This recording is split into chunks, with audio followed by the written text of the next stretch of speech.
Canada has now ended its COVID shot requirement just in time, conveniently, for the Major League Baseball playoffs. My father-in-law lives across the river in Michigan from Canada. He's in the Detroit area. And I wasn't allowed to go across. Think about how crazy this is. I wasn't allowed to cross the river into Canada in his boat because I hadn't gotten the COVID shot. Think about how crazy that is to actually contemplate that this was ever the law of the land anywhere. But Canada, Justin Trudeau's government, has even ended their COVID shot requirement, yet the United States still has it. You know who else has it?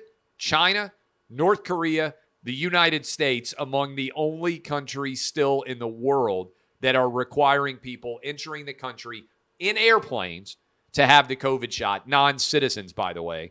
I can come back and forth into the United States without having had the COVID shot.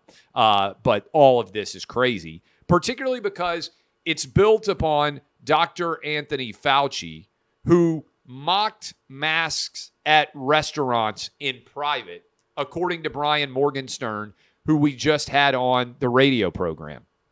He said that Fauci, in private, would ridicule the idea that restaurants required you to wear a mask when you walked in, and then as soon as you were seated, they would allow you to take your masks off and eat.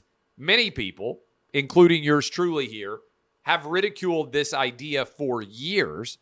Turns out, privately, Dr. Fauci also recognized that it was ridiculous, but he never spoke out against it. He also said privately that he could get everybody to believe anything that he said.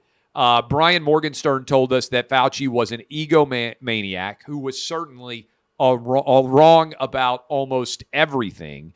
Yet Fauci privately would acknowledge how absurd it was that if people, he told people to wear goggles or multiple masks, that they would listen to him, their saint, Anthony Fauci, and actually do it. And in private, he was ridiculing all those people who were following his advice and making those choices. This is yet more evidence of why I believe history will view Dr. Anthony Fauci as one of the worst Americans that has ever lived because of the lockdowns, the school closures, and all the disastrous policies that he helped to ensure we implemented, which had absolutely no benefit to the American public, including these COVID shots, which don't work, and there should be lawsuits surrounding all of them. If you could actually sue, I think Moderna and Pfizer might well go bankrupt over the fallout from these COVID shots.